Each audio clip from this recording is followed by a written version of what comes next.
El domingo pasado llegué a casa y encontré un vaso de vino tinto sobre mi mesilla de noche. No era mío. Ni siquiera bebemos vino tinto en casa. Lucía odia el vino tinto, siempre ha dicho que le sabe a sangre. Y sin embargo, ahí estaba el vaso. Mitad lleno. A temperatura ambiente. Sin huellas visibles. Como si alguien lo hubiese dejado allí con mucho cuidado, esperando que yo lo encontrara. No dije nada. Ni grité, ni pregunté. Solo me quedé mirando el vaso como si fuera una obra de arte. Me senté en la cama, al lado de aquel pequeño objeto que no pertenecía a mi rutina, y sentí algo dentro de mí que no puedo explicar. No era rabia, ni tristeza. Era una calma peligrosa. Como cuando estás a punto de pegar un volantazo en la autopista, pero todavía no has decidido si lo vas a hacer. Lucía estaba en el salón viendo una serie, tan tranquila. Yo entré, le di un beso en la cabeza, y me senté en el sofá como si nada. Ella me sonrió sin girarse siquiera, como si el mundo no estuviese a punto de venirse abajo. Fue en ese momento que supe que algo estaba mal. No por el vaso. Ni siquiera por la posibilidad del engaño. Sino por la sonrisa. Esa sonrisa tan tranquila, tan suya, mientras yo tenía un volcán dentro. Ese domingo no empezó ni terminó como cualquier otro. Fue el principio del fin, aunque yo todavía no lo sabía. No pregunté por el vaso. Me lo guardé como quien guarda una carta en la manga, y durante toda esa semana me dediqué a observar. El cambio no fue repentino, pero ahora que miraba con atención, todo encajaba. Lucía había empezado a salir más de casa, a veces con amigas del instituto que yo ni siquiera recordaba, otras veces porque tenía reuniones del colegio, y otras porque simplemente decía que necesitaba aire, como si el piso de 90 metros cuadrados en el centro de Valencia le asfixiara de pronto después de casi una década. Pero lo que más me llamó la atención fue su ropa. Llevábamos años sin prestarnos atención en ese sentido. Yo usaba lo de siempre, vaqueros, camisetas básicas, zapatillas cómodas. Ella igual, pantalones anchos, sudaderas, ropa funcional para estar cómoda en clase con adolescentes. Pero últimamente se maquillaba antes de salir, se probaba distintos conjuntos frente al espejo y se cambiaba si no le convencía lo que llevaba. No era por mí, eso seguro. Y no se arreglaba así para ver a su amiga Clara o ir a una tutoría. Lo supe desde el primer momento, pero necesitaba más. No era que necesitara pruebas, era que quería entender qué tan lejos había llegado. No dormía bien. Me levantaba antes que ella y me acostaba más tarde, y en esos espacios de tiempo muertos, buscaba. No rebuscaba entre sus cosas. No revisaba su móvil ni su bolso. Me parecía demasiado burdo. Empecé a fijarme en los detalles. Una vez dejó el coche mal aparcado, y cuando lo vi, me di cuenta de que no era su forma habitual de estacionar. Siempre era maniática con eso. Otra vez encontré un recibo del parking de un hotel en La Guantera, de esos de acceso por código QR. El coche era mío, pero lo usábamos los dos. Y ese hotel no estaba cerca del colegio, ni de ningún lugar donde tuvieran reuniones académicas. No dije nada. Empecé a hablar menos. No porque no quisiera, sino porque no me salía. Ella lo notó, claro. Me preguntaba si estaba todo bien, y yo le decía que sí, que solo estaba cansado del trabajo. Una noche me propuso ver una película juntos y le dije que no tenía ganas. Me miró como si hubiera matado a alguien. La noté incómoda. Su forma de caminar cambió. Se encerraba más en el baño. Tardaba más en responderme cuando hablábamos. Yo solo observaba. Una tarde, salí del trabajo antes de tiempo. No lo planeé. Simplemente me levanté de la mesa y me fui. El jefe no preguntó nada. Me subí al coche y conduje sin rumbo fijo, pero terminé en la puerta del colegio donde trabaja Lucía. Me quedé dentro, con el motor apagado, observando. Esperé como media hora, y cuando salieron todos, ella no apareció. Me bajé, rodeé el edificio, miré las calles cercanas, y nada. Ni rastro de su coche. Volví al mío, y justo cuando encendí el motor, vi su coche girando la esquina. Iba sola. No me vio. La seguí con calma, sin hacer ninguna locura. Solo quería saber a dónde iba. El coche se detuvo frente a un edificio que no conocía, en una zona que apenas frecuentamos. Era un bloque de pisos viejo, con portero automático. Lucía bajó, miró hacia los lados, y entró. Estuve ahí casi 2 horas. No pasó nada fuera de lo normal. Gente que entraba y salía, una señora mayor con una bolsa de la compra, un repartidor de comida. Nada que llamara la atención. Cuando por fin salió, lo hizo acompañada. No le vi bien la cara al tipo. Llevaba gorra y mascarilla, pero era más joven que yo, más alto, más delgado, con ropa de gimnasio. Ella reía. Él la abrazó, y Lucía no se apartó. Solo bajó la cabeza y se metió rápido en el coche. Yo no la seguí de vuelta. Fui a dar una vuelta por el centro. Caminé sin rumbo, sintiéndome raro. No estaba en shock. No tenía ganas de llorar. Tampoco de gritar. Era más bien como si estuviera viendo una serie sobre otra persona. Como si todo aquello no me perteneciera. Como si fuese el invitado silencioso en la vida de otro. Esa noche, no dije nada. Ella llegó a casa con un tupper lleno de ensaladilla rusa que supuestamente le había dado una compañera del colegio. Me preguntó si quería un poco. Le dije que no. Me duché y me fui a dormir antes que ella. Me acosté del lado izquierdo de la cama y cerré los ojos. Cuando se metió en la cama, me acarició el brazo. Su tacto me dio asco, pero no me moví. No quería darle señales. A la mañana siguiente, me desperté antes que ella, como siempre. Me senté en el salón, con un café, y abrí la aplicación de notas del móvil. Escribí su nombre. Después puse, lo sé. Lo borré. Todavía no era el momento. Quería que supiera que sabía, pero no de cualquier forma. No con una pelea. No con gritos. No con insultos. No quería que tuviera espacio para escaparse ni para hacerse la víctima. Solo necesitaba más tiempo. Muy poco más. Y lo iba a conseguir. El viernes por la noche Lucía salió diciendo que iba a cenar con unas compañeras del colegio para celebrar el cumpleaños de una de ellas. Lo dijo con una naturalidad que solo se logra cuando ya se ha mentido muchas veces y ha funcionado. Se puso un vestido que no había usado en años, uno negro ajustado que yo recordaba perfectamente porque se lo regalé cuando cumplió 35, y que había pasado los últimos 3 años colgado en el fondo del armario. No me miró a los ojos mientras se maquillaba, solo hablaba desde el baño con la puerta medio cerrada como si fuera una conversación más entre semana, pero su voz no sonaba normal, tenía un tono bajo, como si no quisiera que me fijara demasiado en lo que decía. Cuando salió del baño ya estaba lista, y por un segundo se quedó parada frente a mí, esperando que dijera algo. Solo asentí con la cabeza. Ella sonrió como si todo estuviera bien y salió sin más. Esperé 15 minutos antes de salir detrás. Ya había contactado con alguien que me debía un favor, un amigo que trabaja en una empresa de seguridad privada y que, con solo una matrícula, puede rastrear un vehículo en tiempo real. No preguntó nada, solo me dijo que me mandaría la ubicación en cuanto se moviera. Yo conduje por la ciudad con calma hasta que el primer mensaje llegó. Zona de Ruzafa, edificio antiguo, sin ascensor. Segunda planta. Mismo sitio que la vez anterior. Me paré en una calle lateral y apagué el motor. Sabía que estaba ahí. No sabía si con él o esperando que llegara, pero ya no importaba. Había dejado de pensar en cómo quería enterarme o en si tenía suficiente información. Lo que quería ahora era verla mentirme en la cara sabiendo que ya no tenía escapatoria. Subí las escaleras sin prisa.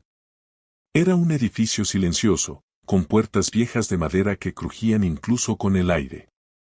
En la segunda planta, la puerta del fondo estaba entreabierta. Escuché risas.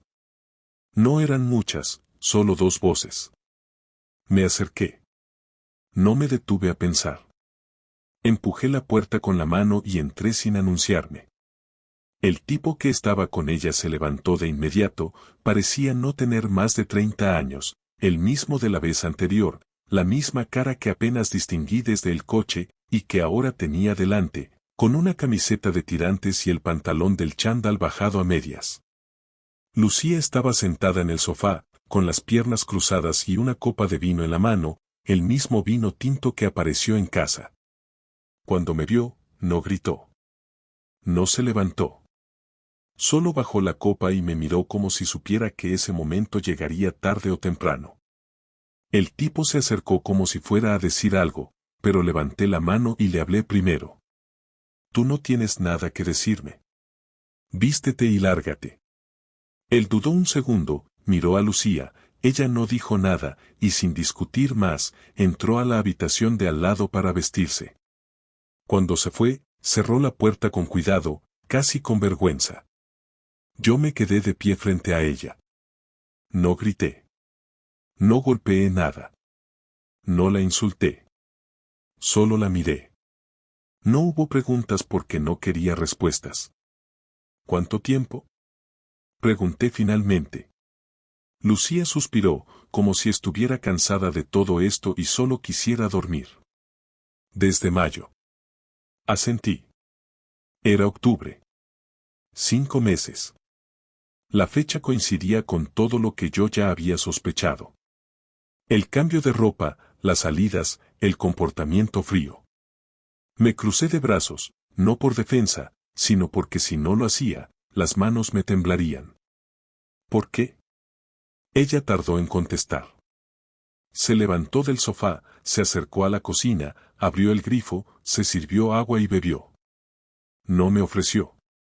No porque se le olvidara, sino porque ya no me veía como su marido. Cuando volvió a hablar, lo hizo como si estuviéramos resolviendo una discusión tonta. Porque me sentía vacía. Porque sentía que ya no estábamos conectados. Porque necesitaba sentirme viva otra vez. No fue planeado, pasó, y lo dejé seguir. No busques lógica, no la hay. Yo no dije nada.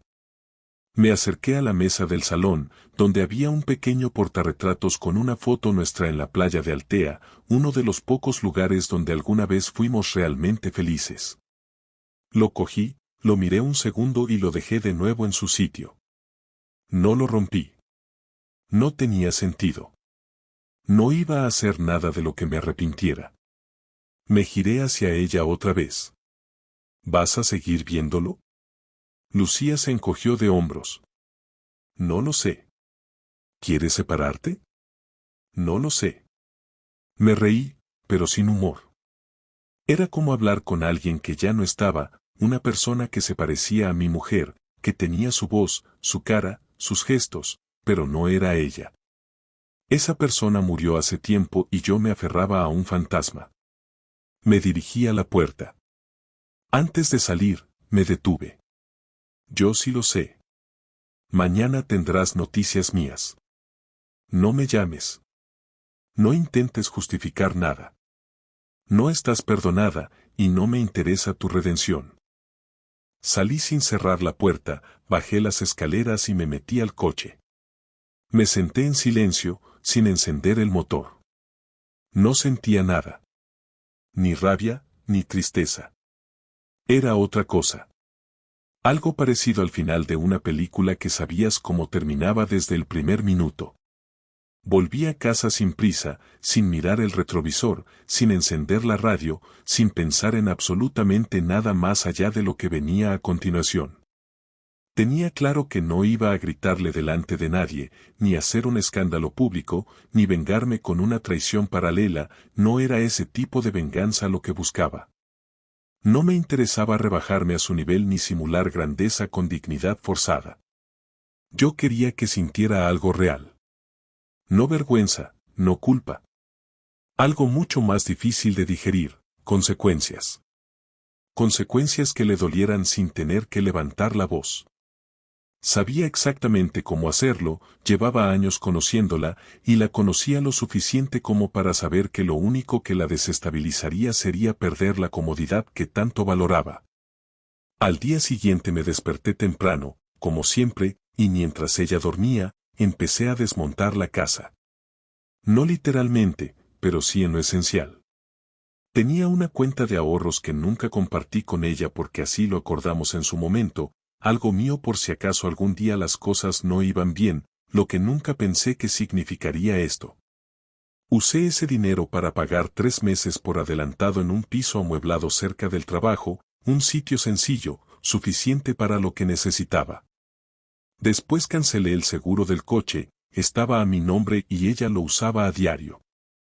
Cerré también la cuenta conjunta y transferí mi parte a mi cuenta personal.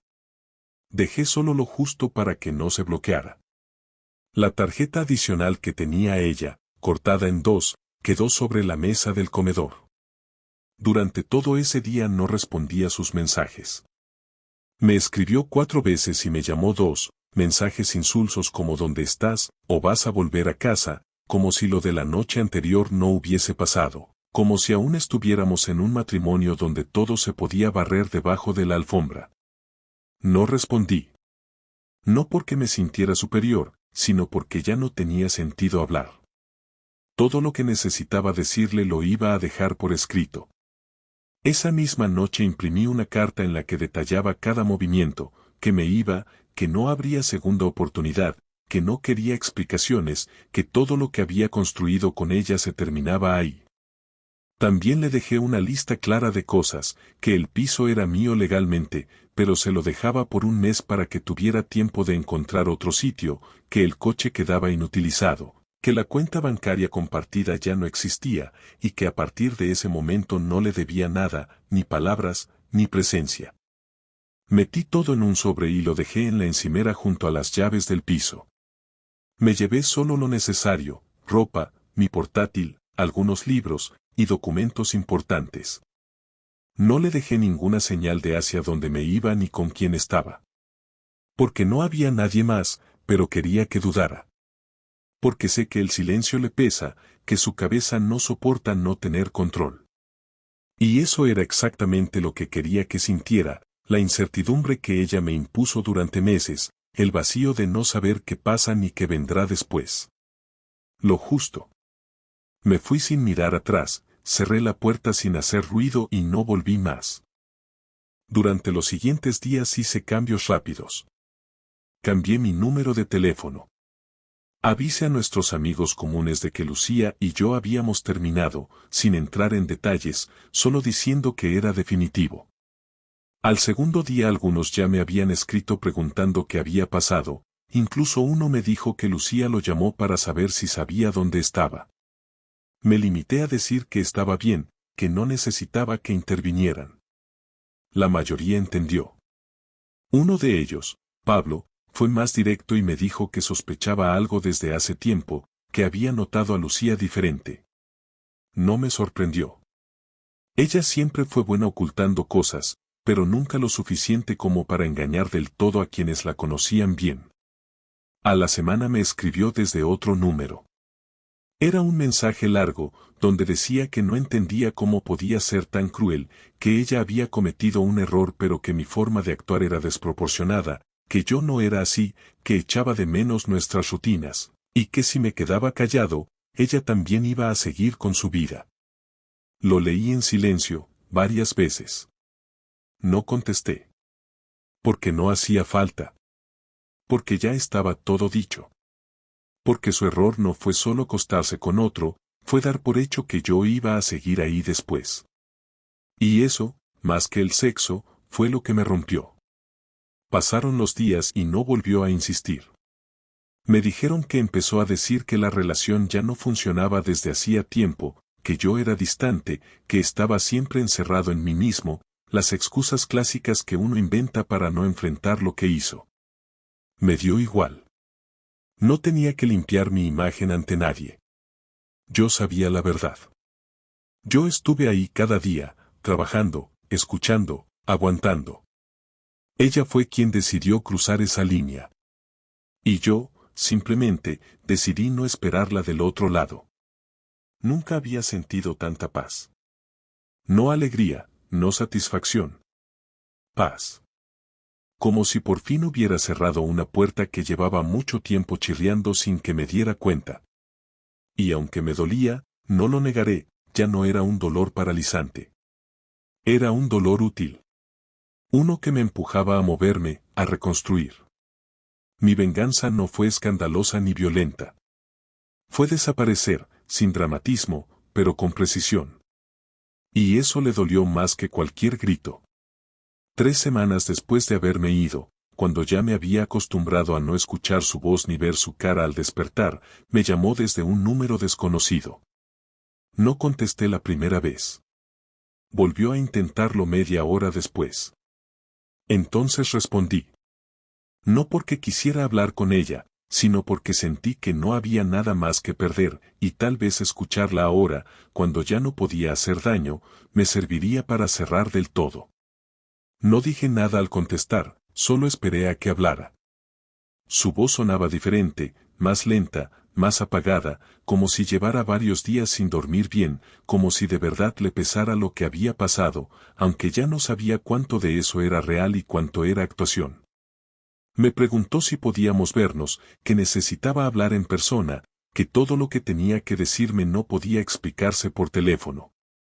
Acepté con la misma frialdad con la que uno acepta una reunión de trabajo que no desea pero no puede evitar. Quedamos en una cafetería cerca del puerto, un sitio que ambos conocíamos pero al que nunca íbamos juntos, lo suficientemente neutral como para que nadie se sintiera cómodo. Ella llegó antes. Estaba sentada en una mesa cerca de la ventana, con las manos entrelazadas sobre la mesa como si esperara un juicio. Me acerqué y me senté sin saludar. Me miró con una mezcla de vergüenza y alivio.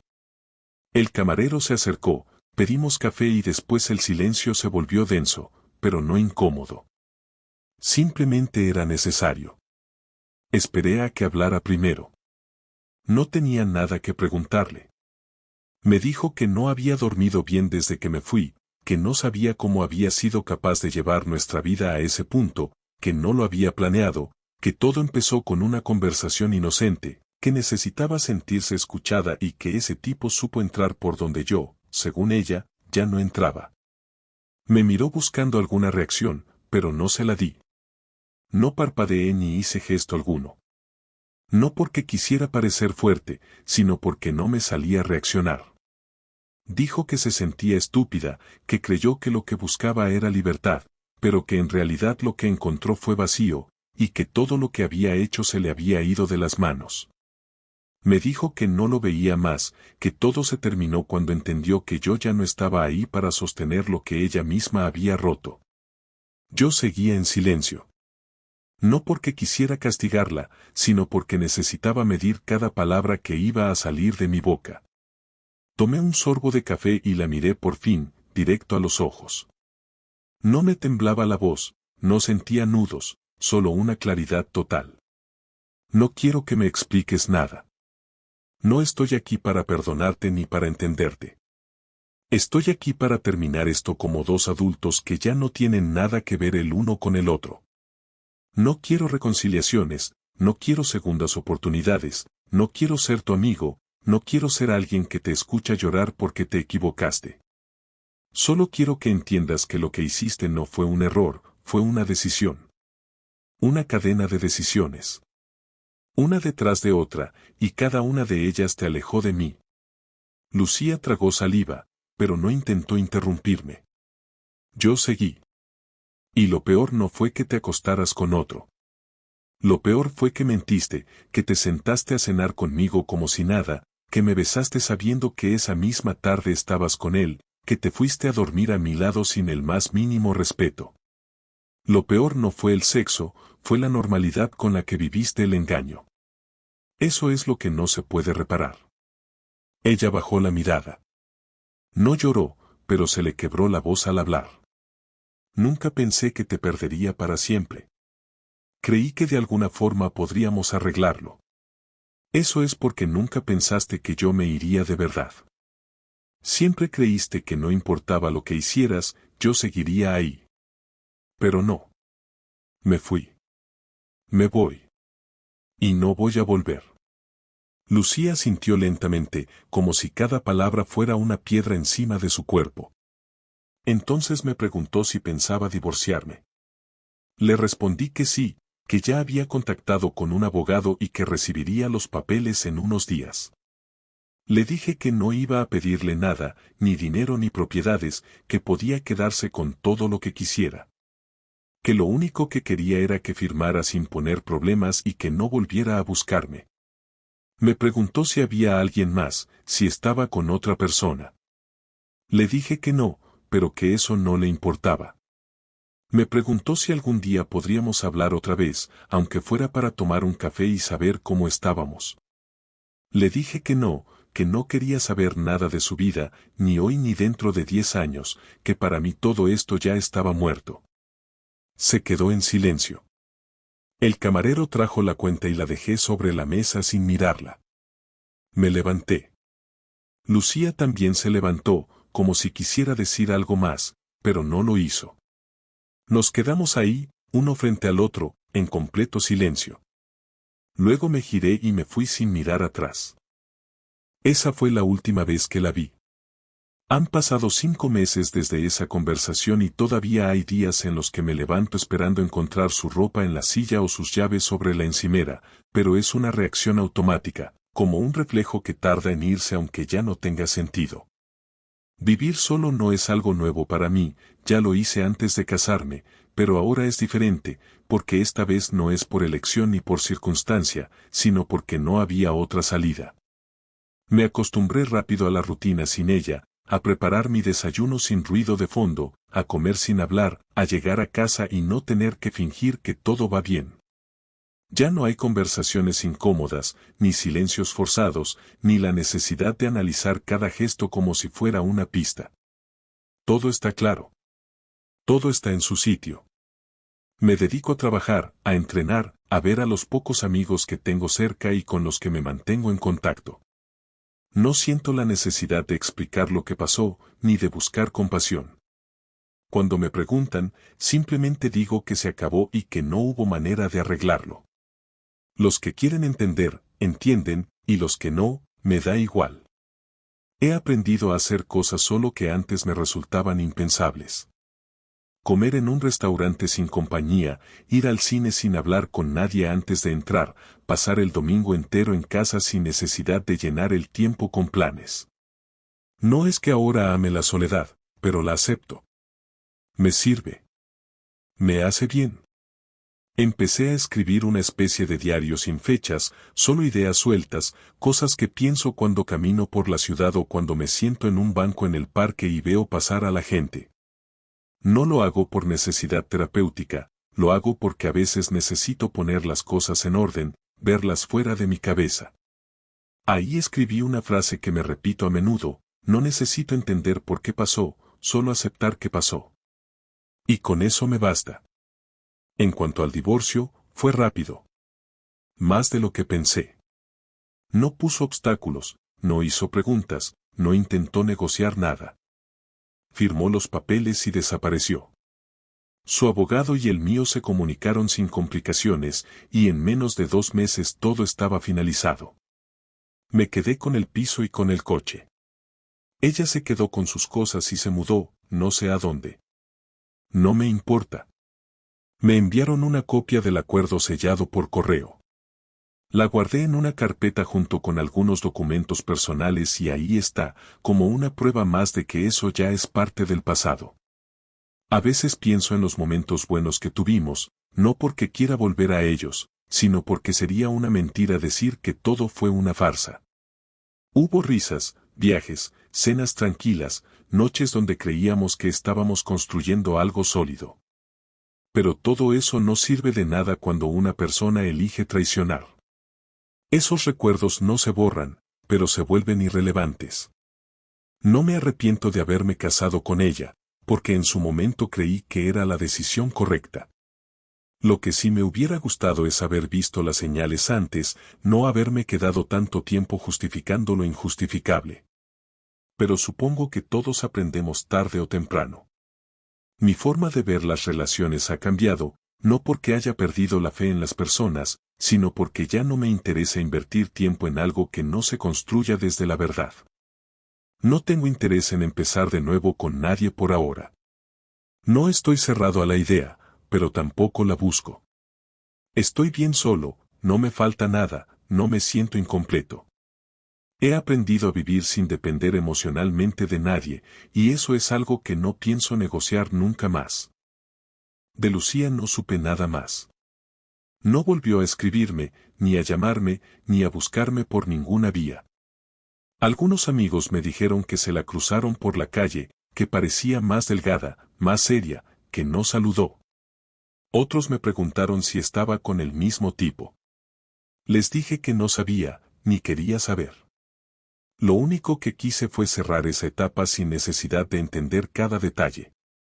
Porque al final no hay respuesta que cure una traición, no hay argumento que la justifique, no hay disculpa que repare lo que se rompió por elección. La vida sigue. Sigo yendo al mismo supermercado, al mismo gimnasio, al mismo trabajo. La diferencia es que ahora ya no tengo que fingir que todo está bien cuando no lo está. Ahora, si algo no me gusta, me alejo. Si alguien no me suma, lo saco de mi vida. Aprendí a cuidarme sin depender de nadie. Y aunque suene frío, es lo más saludable que he hecho en mucho tiempo. Este capítulo se cierra aquí. No sé qué vendrá después, y por primera vez en mucho tiempo, no me importa no saberlo. Estoy en paz.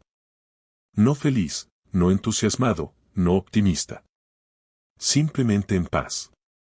Y para mí, eso ya es más que suficiente.